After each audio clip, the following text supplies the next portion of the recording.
Okay,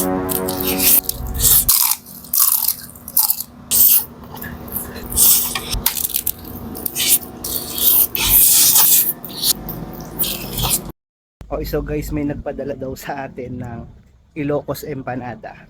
Kunin natin dun sa labas. Wow! Sige, sige, thank you. So yun, nakuha na natin. Hindi ko naman expected, napakadami pala nito. Sige, excited na ako, tikman natin.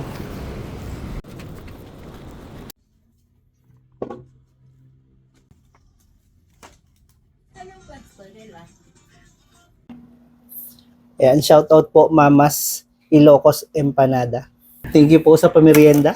So meron tayo ditong 4 na flavor na pinadala sa atin. Ito yung regular. Meron tayong lukban. Meron tayong with cheese. Overload. Ayan. So titikman natin lahat yan, guys. So meron din tayong kasamang suka. Unahin natin sa regular. Tikman natin tong regular. Hatiin muna natin. Grabe yun. Wow! Daming laman, no? Tikman na natin.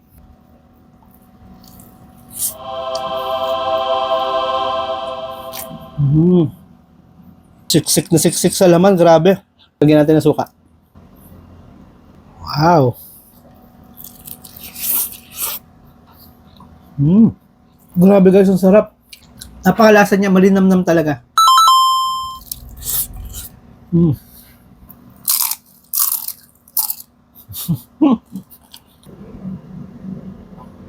Siyempre next naman natin tong with cheese. Laki oh. So yun guys, makikita nyo oh, ang kapal ng cheese niya oh.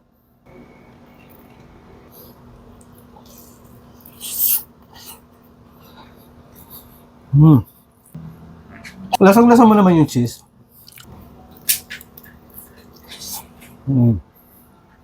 Alam niyo, pagka nakaubos kayo ng isang buong ganito, malamang busog na busog kayo.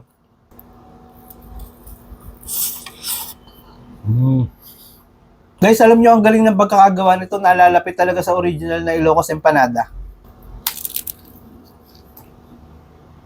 Siyempre, meron din tayong sariling version natin. Longganisang lokban siguro ang ginamit nila dito. Tikman na natin. Grabe. Uy, sumimoy agad yung amoy ng longganisang lokban. Grabe yun.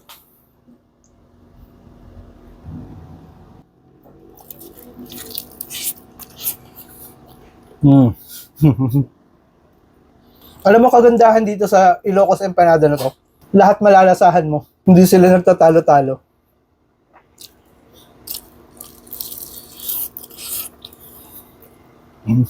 Masasabi kong one of the best to. Siyempre, iba pa rin yung original, pero para sa akin, mas gusto ko yung longganisang lokban. And last but not the least, itong overload.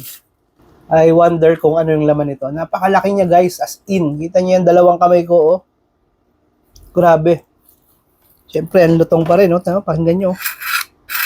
Oh, my goodness. So, kung makikita nyo guys, grabe. Punong-puno ng laman. Kita nyo yan?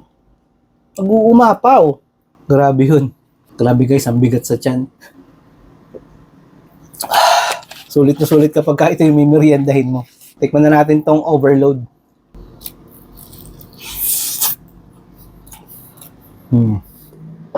Okay. Flavor bomb.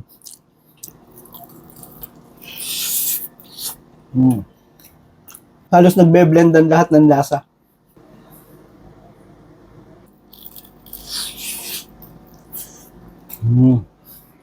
Kakaiba ka talaga, mama. Napakagaling magluto. Pwede bang ampunin mo na lang ako?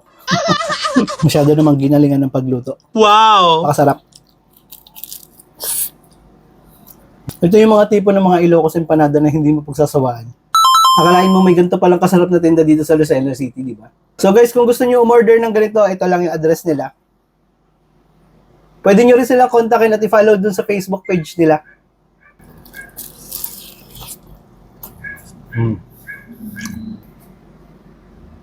Shoutout po kay Ma'am Bianca Javier. Talagang napakasarap po ng Ilocos Empanada na pinadala ninyo. Grabe. One of the best Ilocos Empanada ang natikman ko dito sa Lucena City.